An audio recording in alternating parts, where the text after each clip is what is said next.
Kalem guys, kalem. Assalamualaikum warahmatullahi wabarakatuh. Selamat malam, Ibu dan juga teman-teman semua. Kami dari kelompok 3 akan mempresentasikan mengenai chapter week ke-5, yaitu tentang cara menjangkau konsumen. Jadi sebenarnya gimana sih cara kita menjangkau konsumen? Next. Oke, sebelumnya kenalkan kami dari kelompok 3, anggotanya ada saya, Inggit Mutiara Rahma, NRP 021. Ya, saya Haikal Ahmad Fauzi, NRP 061.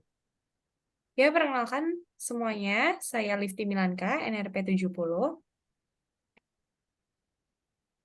Oke, next.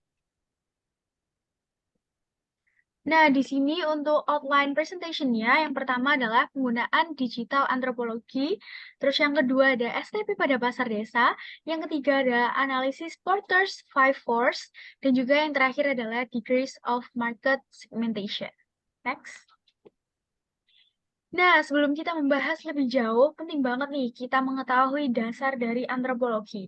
Nah, sebenarnya apa sih antropologi? Jadi, menurut Kamus Besar Bahasa Indonesia atau KBBI, antropologi merupakan noun atau kata benda, di mana antropologi ini artinya adalah ilmu tentang manusia, ilmu untuk mempelajari asal-usulnya, budaya, hingga kepercayaan di masa lampau.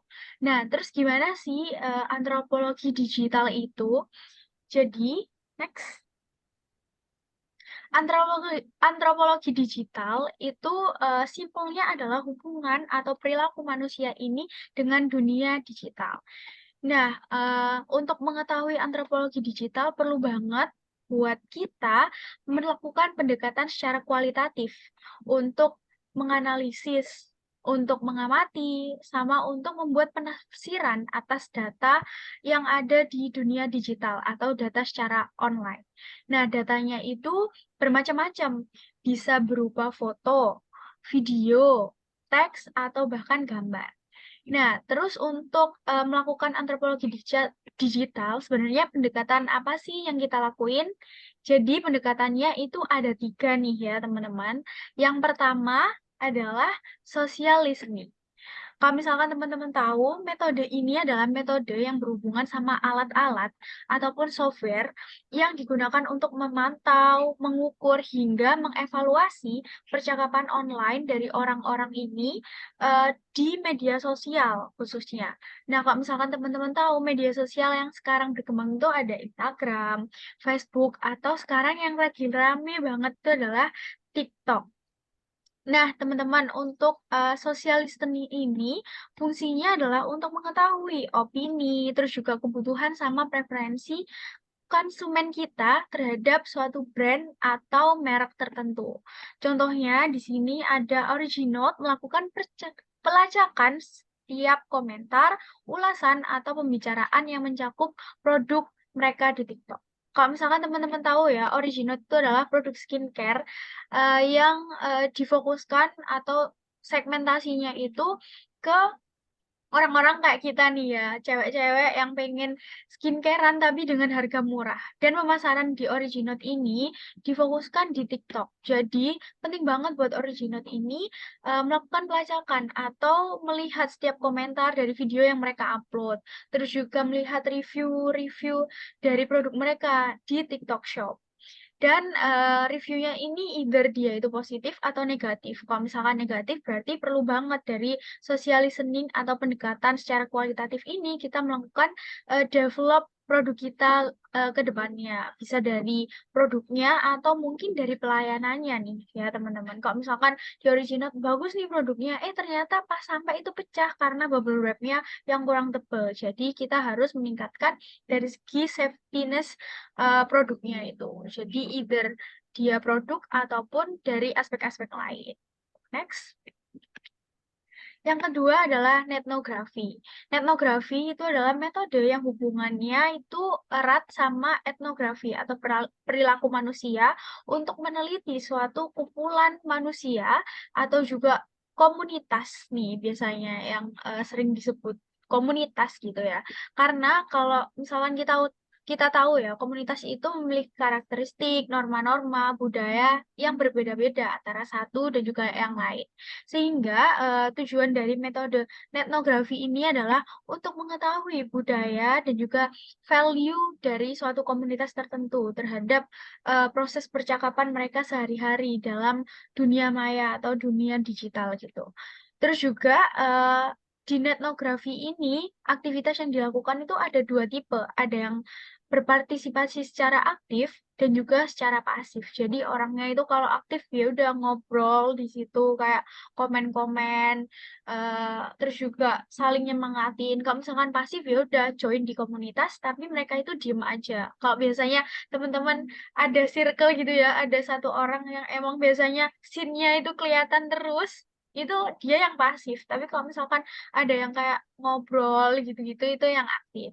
Nah, di sini contohnya adalah staf marketing perusahaan PUBG bergabung dalam forum gamer, mengamati interaksi mereka, dan berpartisipasi dalam diskusi.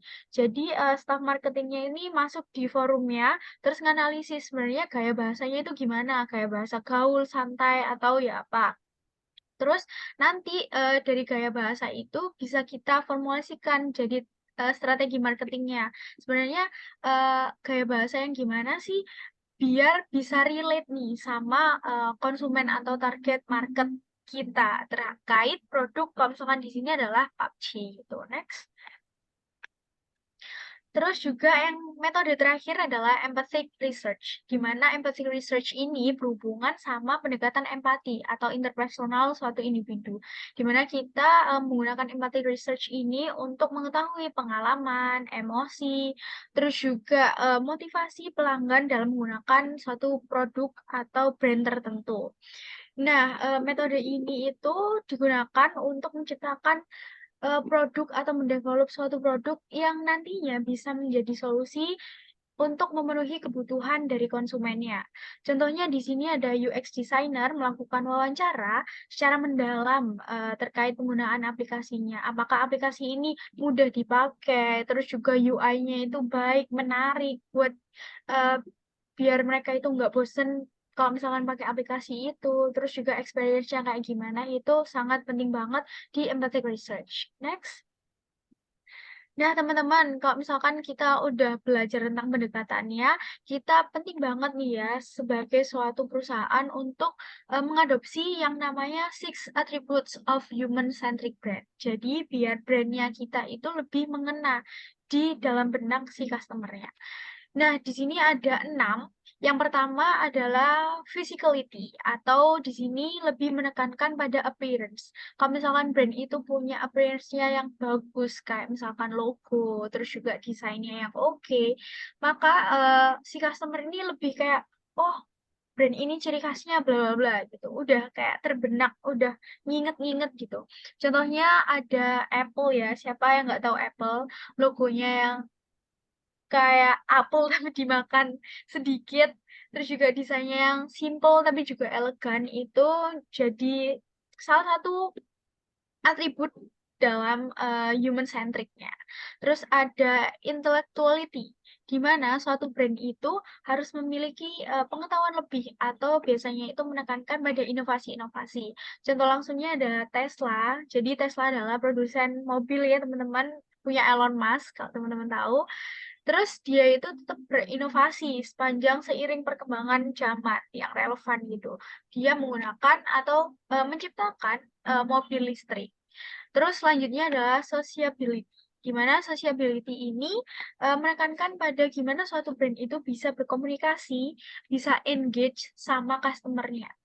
Mulai dari komunikasi verbal secara langsung, biasanya ada sales gitu, terus atau non-verbalnya, kayak di sosial media, terus juga ada promo-promo dan lain sebagainya.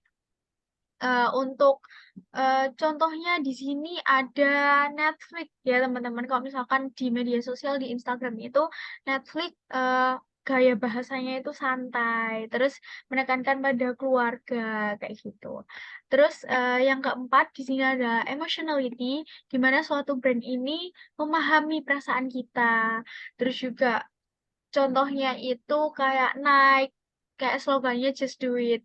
Jadi mendorong, memberikan motivasi kayak sama kita untuk ya udah lakuin aja sekarang, ya udah kerja yuk sekarang, oke semangat gitu, just do it gitu. Terus ada personability. Jadi personability ini lebih ke konsisten. Kalau misalnya teman-teman tahu di Starbucks itu ada pelayanan yang emang customize, bisa di-customize kopinya itu ditambahin red velvet cake, terus habis itu ditambahin kopinya berapa persen gitu-gitu.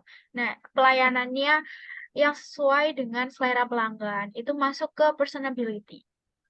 Terus yang terakhir adalah morality atau tanggung jawab. Jadi suatu brand itu harus memiliki tanggung jawab, baik dari impact-nya ke lingkungan sekitar selama proses mereka produksi. Contohnya adalah The Body Shop, di mana The Body Shop ini sekarang itu emang dari awal sampai sekarang itu mengecam yang namanya animal testing dan mereka itu menggunakan testing yang lain untuk produk-produknya karena animal testing itu membahayakan secara eksistensi dari hewan dan juga itu nggak baik untuk dilakukan di masa sekarang gitu. Oke, selanjutnya akan dilanjutkan oleh Milan. Oke, jadi sesuai dengan outline yang ada, yaitu STP pada pasar desa. Sebelum masuk ke STP pada pasar desa, kita harus mengenal dulu apa sih STP itu. Jadi dalam suatu pasar, terdapat 3 indikator utama yang dapat menyesuaikan dengan tujuan dari suatu pasar, yaitu dengan cara mensegmenting, targeting, dan positioning. Mengapa sih kita butuh ketiga hal tersebut? Karena, ya asal teman-teman tahu, dengan adanya segmenting, targeting, dan positioning, kita bisa tahu nih apa yang dibutuhkan oleh masyarakat dan bagaimana produk kita bisa diterima oleh masyarakat secara tepat sehingga produk kita laku, penjualannya meningkat, terus produknya laku di pasaran, siapa sih yang nggak mau? Nah, kemudian di sini ada STP dan penjelasannya. Jadi kalau segmenting itu suatu proses untuk gimana sih kita mengelompokkan karakteristik yang sama dengan tujuan dari konsumen. Contohnya kayak Tam Samsom nih teman-teman. Kalau misalkan teman-teman ingat kita pernah bikin yang namanya industri visibility. Nah, di situ ada Tam Samsom. Nah, segmenting ini termasuk ke dalam temnya itu. Jadi yang paling besar, yang paling luas itu segmentingnya teman-teman. Kemudian yang kedua ini ada targeting. Targeting yaitu proses untuk mengevaluasi dan memperkecil segmenting pasar. Jadi proses ini merupakan proses yang lebih fokus lagi dari segmenting. Jadi kita misalkan contohnya ada di segmentingnya nih Pulau Jawa. Kemudian targeting kita nih ada di Jawa Timur. Jadi lokasinya itu lebih dipersempit sehingga kita tahu nih orang-orang mana yang bakalan kita tuju. Nah, di sini juga disesuaikan dengan bauran pemasaran atau 4P. Di sini siapa yang nggak tahu 4P? Ayo teman-teman. Tahu Kak Milan. Apa nih Mbak Inggit? 4P, aku nyebutin 2 kali ya, nanti disambung sama Haikal. Kalau 4P itu ada price sama place. Tuh. Oke. Gimana Gimana nih nih Kak? Mas Hamka? Duanya. Duanya lagi itu kalau nggak salah ada namanya place, promotion dan produk. Iya, Oke, betul. bener banget, bener banget. Jadi kita harus menyesuaikan dengan 4P tersebut ya, biar bisa sesuai nih dengan apa yang ditujukan. Kemudian ada positioning. Positioning apa sih teman-teman? Positioning merupakan suatu usaha untuk mempengaruhi target dari suatu pasar dengan metode tertentu pada suatu merek. Gimana nih pada suatu merek? Jadi kita nih bisa ngelihat dulu di lingkungan sekitar nih pesaingnya siapa aja. Kita sesuaikan nih dengan merek yang ada di situ gimana. Gimana sih caranya produk kita nih bisa diterima di lingkungan sekitar kita. Gimana caranya laku. Jadi ini seperti kata di sini positioning. Jadi merek kita menyesuaikan, memposisikan agar produk kita nih laku di pasar tersebut, teman-teman. Kemudian ada 6 jenis segmentasi pasar. Ada yang pertama geografis atas dasar batas wilayah. Yang kedua ada demografis sesuai data statistik, 3 psikografis atas dasar kepribadian, 4 perilaku, 5 waktu, 6 harga. Mungkin aku bisa lanjutin di slide berikutnya ya teman-teman.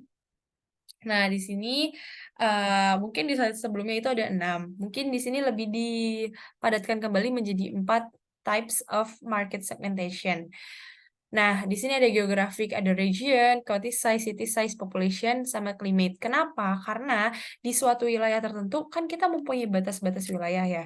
Nah, suatu pasar kan nggak bisa semuanya rata. Kita juga harus melihat bagaimana kondisi pasar tersebut, gimana sih wilayah tersebut. Misalkan kayak di Bandung, orang-orangnya cenderung pakai pakaian yang hangat karena wilayah di Bandung kan dekat dengan pegunungan ya. Jadi orang-orang di sana juga menyesuaikan pakaiannya. Kemudian misalkan, orang yang tinggal di daerah Bali, teman-teman, lebih suka pakai pakaian yang agak tipis. Kenapa? Karena mereka ini ada di wilayah yang panas, dekat dengan, pantai. Kemudian di sini ada demografik, yaitu age, gender, family size, income, occupation, education, religion, race, sama nationality. Jadi ini persebaran, usia, terus habis itu gender, terus habis itu lingkupnya kayak gimana, terus income mereka berapa. Jadi mereka ini bisa memutuskan apa yang mereka inginkan dengan sesuai apa yang mereka miliki, seperti itu teman-teman. Kemudian ada psychographic, yaitu social class, lifestyle, sama personality. Di mana ini, bisa kita lihat misalkan kayak orang-orang Jaksel ya, kalau misalkan kalian tahu, di Jakarta Selatan ini bisa terkenal dengan hedonismenya. Jadi lifestyle mereka juga tentunya berbeda, kayak mereka nih harus makan di Union tiap hari atau gimana, kalau lunch itu harus di Union gitu kan. So, ada personality, tergantung kepribadiannya teman-teman ini kayak gimana, apakah teman-teman orang yang hemat, apakah teman-teman orang yang kayak, "Udah nih saya keluarin terus nih biaya buat ini buat ini." Jadi tergantung personality dari teman-teman ini bagaimana. Kemudian ada behavioral, di mana ini perilaku yang kita udah pelajarin di DPO, desain perilaku organisasi. Ada purchase, occasion, benefit sought, user status, usage rate, loyalty, status, readiness state, sama attitude toward product. Jadi bagaimana kita menanggapi apa yang ada di lingkungan kita. Kemudian di sini ada rural market. Jadi kalau di pasar desa itu, heterogenitas yang ada. Jadi nggak homogen perilakunya, jadi mostly kayak susah bermacam-macam. Jadi kita harus mengerti apa yang ada di wilayah tersebut, seperti perbedaan sosial budaya di seluruh wilayah. Yang kedua, perbedaan infrastruktur. Kalau misalkan sekarang dilihat-lihat, perbedaannya itu sangat jomplang, teman-teman, di mana wilayah perkotaan ini sudah sangat maju, sedangkan di desa ini masih ada aja kayak pembangunan yang nggak merata, sekolah masih harus jauh jaraknya, jalannya, kesehatan juga kurang, begitu contohnya. Terus yang ketiga ini ada varian ukuran populasi dan tingkat kepadatan penduduk.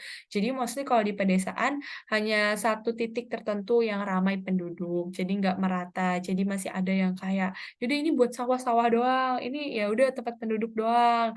Jadi kayak kalau misalnya kalian mau ke pasar jauh nih harus tempatnya ada di sini, kayak begitu. Kemudian ada tingkat buta huruf yang masih tinggi. Jadi kalau misalkan kita lihat, memang tingkat buta huruf di Indonesia itu sangat tinggi dan termasuk ada programnya di SDG ya teman-teman, di Quality Education. Yaitu emang buta huruf masih tinggi karena, eee tingkat perpustakaan di Indonesia juga sangat sedikit dan susah diakses teman-teman, seperti itu. Kemudian ada tingkat pendapatan yang berbeda, jadi pendapatannya nggak merata, ada yang tinggi, ada yang rendah, sehingga itu mengurangi kesejahteraan yang ada di rural market. Dan yang keenam, yaitu ada pengaruh struktur keluarga. Oke, mungkin next bisa dilanjutkan oleh Haikal. Nah, untuk yang selanjutnya ini ada namanya Porter Five Forces. Apa itu Porter Five Forces? Itu adalah sebuah kerangka kerja analisis strategis untuk mengevaluasi daya tarik industri tertentu. Itu dikembangkan oleh Michael Porter, itu seorang profesor di Harvard Business School. Nah, gunanya Porter Five Forces itu apa? Itu untuk mengevaluasi daya tarik industri atau pasar tertentu dengan mempertimbangkan 5 aspek atau 5 komponen yang berpengaruh dalam industri tersebut. Nah, apa aja 5 komponennya itu? Ada di slide selanjutnya. Nah, yang pertama itu ada rivalry among existing competitors. Jadi ini mengacu pada sejauh mana persaingan antara perusahaan yang udah ada di dalam industri. Jadi setiap industri itu pasti ada namanya persaingan. ada namanya sebuah produk itu ada yang namanya persaingan yang emang mereka tuh produknya tuh sama. Kita misalnya ambil contoh brand sepatu pasar di industri persepatuan itu ada namanya Nike dan Adidas. Itu kan mereka sama-sama brand yang tire tinggi gitu. Nah, mereka ini sama-sama bersaing di pasarnya sepatu-sepatu tersebut gitu.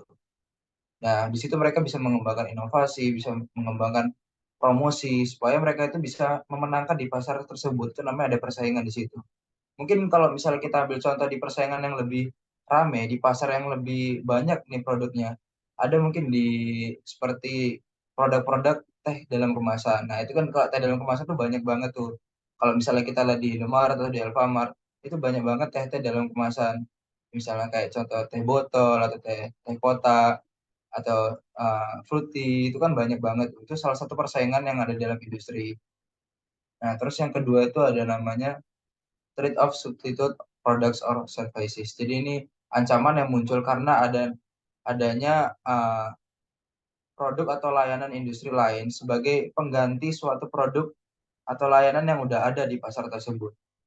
Misalnya, kalau kita ambil contoh zaman dulu sebelum teknologi lagi maju-majunya ada yang namanya taksi konvensional. Itu kan sebuah layanan jasa namanya taksi konvensional di mana cara kerjanya ini nanti ada taksi-taksi yang dia mangkal di posnya dan penumpang itu mendatangi posnya tersebut untuk menggunakan jasa taksinya.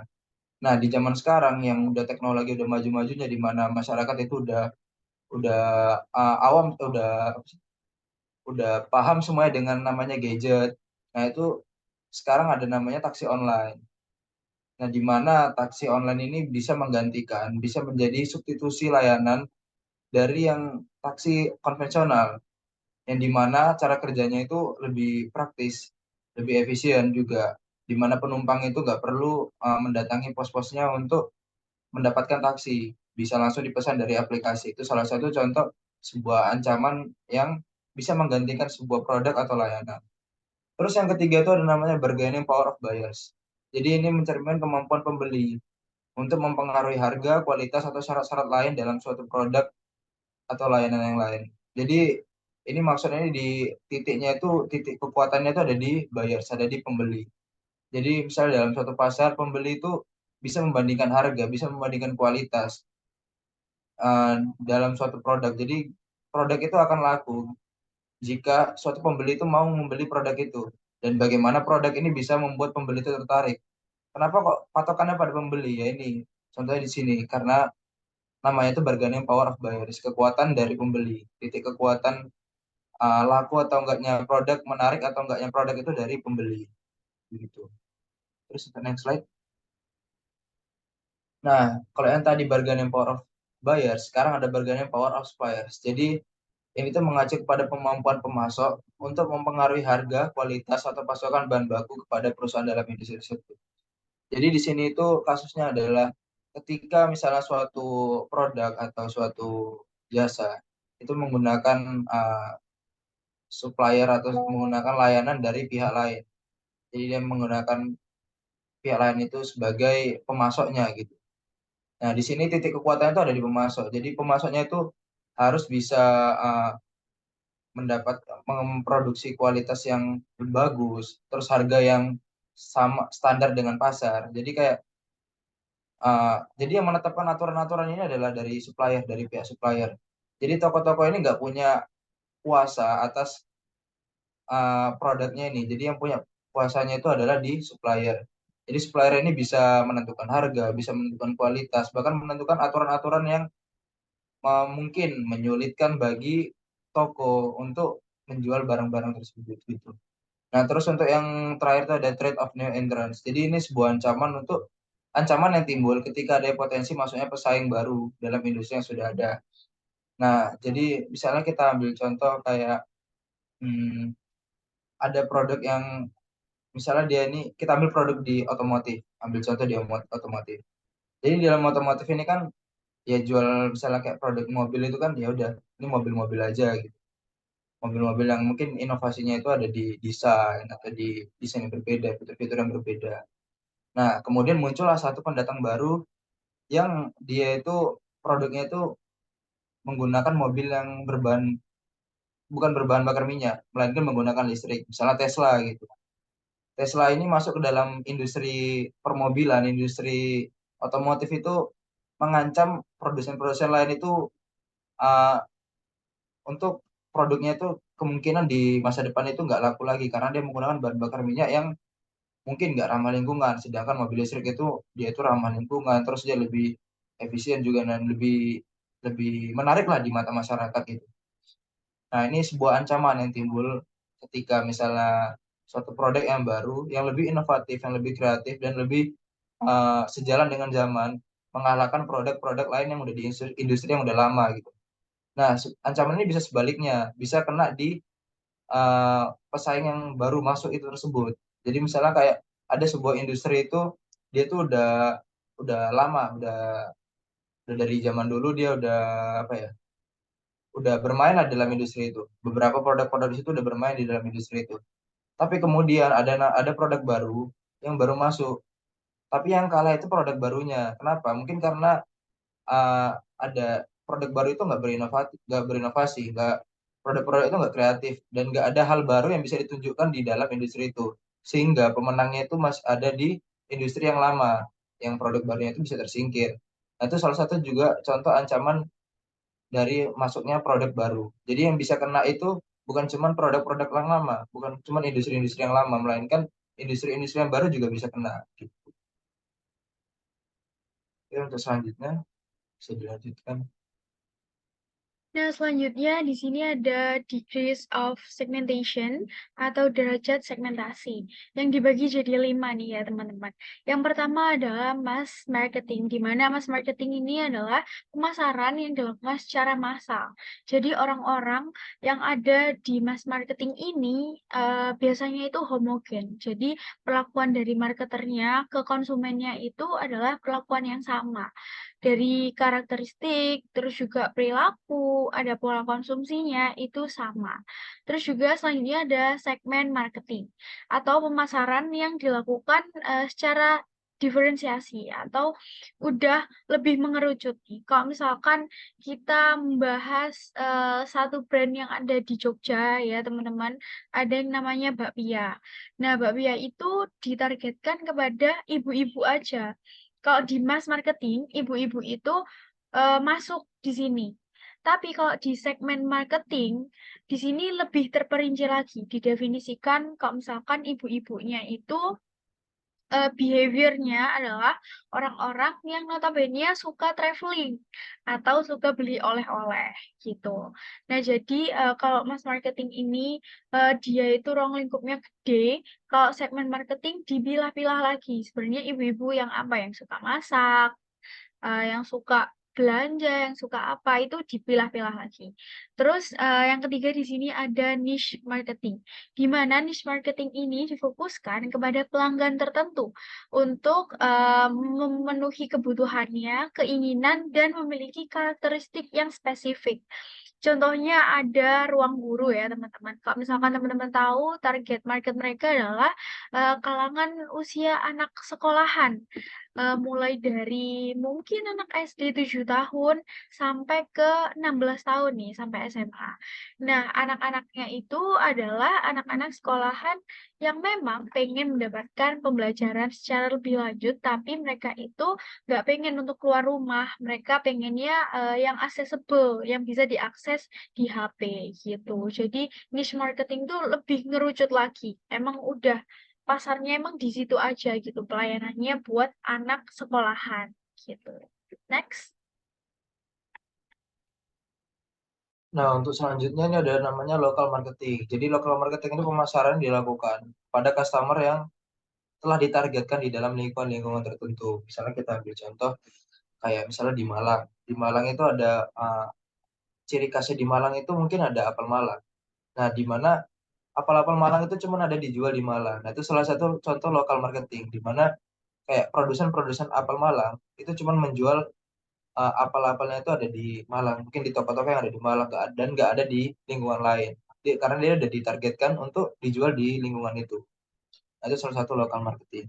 Nah, terus untuk yang selanjutnya ada individual marketing. Jadi individual marketing ini adalah pemasaran yang dilakukan kepada satu konsumen guna pemenuhan kebutuhan. yang mana pelanggan itu udah ditargetkan sesuai dengan layanan disesuaikan.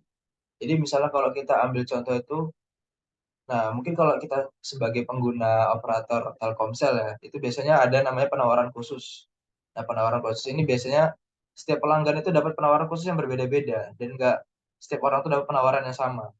Misalnya ketika ada orang yang emang dia sering membeli kuota gitu. Nah, Telkomsel ini biasanya menawarkan penawaran untuk kuota yang banyak dengan harga yang murah, tapi dengan masa berlakunya itu yang lebih sempit. Nah, gitu. Nah, mungkin di sisi lain pelanggan yang lain dia itu jarang beli kuota. Dan kemudian Telkomsel itu menawarkan penawaran yang mungkin dia ini eh, ditawarkan dengan kuota yang tidak terlalu banyak, yang sedikit, dengan harga standar, tapi dengan masa berlaku yang lama gitu. Karena dia mungkin kebutuhannya itu bukan di kuota, kebutuhannya itu di masa berlaku. Jadi ini pelanggan ini mendapatkan penawaran khusus yang emang cuma untuk dia, cuma untuk orang itu aja. Dan setiap pelanggan itu mendapat penawaran khusus yang berbeda-beda. Makanya di sini dinamakan individual marketing. Untuk selanjutnya bisa dilanjutkan oleh Lila. Oke, jadi di sini teman-teman, di segmen terakhir ya, ini ada contoh dari kasus-kasus yang udah kita bahas nih teman-teman. Salah satunya ini Coca-Cola. Kenapa sih, apa sih yang terjadi Coca-Cola? Mungkin kita bisa memperkecil lingkupnya dulu. Coca-Cola kan ada nih di seluruh dunia. Kita perkecil di India. Jadi Coca-Cola ini di India melakukan campaign accessibility yang mengenalkan salah satu produknya yaitu Chota Chop dengan ukuran dan harga yang lebih murah. Kenapa sih Coca-Cola ini mengenalkan atau membuat produk Chota Chop? Jadi kalau misalkan teman-teman tahu, di India sendiri mungkin harga Coca-Cola ini dibilang cukup mahal bagi masyarakat sekitarnya. Maka dari itu Coca-Cola ini kurang laku teman-teman di India. Gimana sih? Jadi Coca-Cola ini gimana caranya biar produk mereka laku? Akhirnya mereka ini menyesuaikan dengan kondisi masyarakat lokal yang ada di India dengan membuat produk yang namanya Chata Chop dengan ukuran kemasan yang lebih kecil dan disesuaikan dengan harga yang lebih murah sehingga produk yang dimiliki oleh Coca-Cola ini bisa meningkat sehingga orang-orang di sekitar masyarakat tersebut dapat menikmati Chota Chop atau Coca-Cola versi India. Kemudian di sini ada Eiger. Siapa sih teman-teman yang gak tahu Eiger, apalagi pecinta alam yang suka naik gunung, yang suka traveling, pasti suka denger kan apa itu Eiger. Nah, Eiger sendiri tanpa kita sadari, mereka ini melakukan niche marketing yang sudah dijelaskan oleh Mbak Inggit. Jadi, niche marketing ini menargetkan konsumen yang lebih besar dengan produk yang khusus sesuai dengan karakteristik. Jadi, karakteristik dari Eiger sendiri ini kan menargetkan orang-orang yang pecinta alam. Jadi, tanpa kita sadari, semua orang yang kalau misalkan mau naik gunung pasti kebayangnya, ayo kita beli Eiger aja. Eiger tuh pasti udah terkenal banget buat orang yang kayak beli sepatunya, tasnya, jaketnya, celananya, tapi khusus buat orang-orang pecinta alam. Jadi mereka merasa lebih safe dengan brand ini. Seperti itu teman-teman, kurang lebihnya. Terima kasih telah memberi kesempatan bagi kelompok kami untuk presentasi. Semoga ilmu yang telah kami berikan bisa bermanfaat untuk teman-teman semua. Terima kasih. Wassalamualaikum warahmatullahi wabarakatuh. Waalaikumsalam warahmatullahi wabarakatuh. Bye-bye.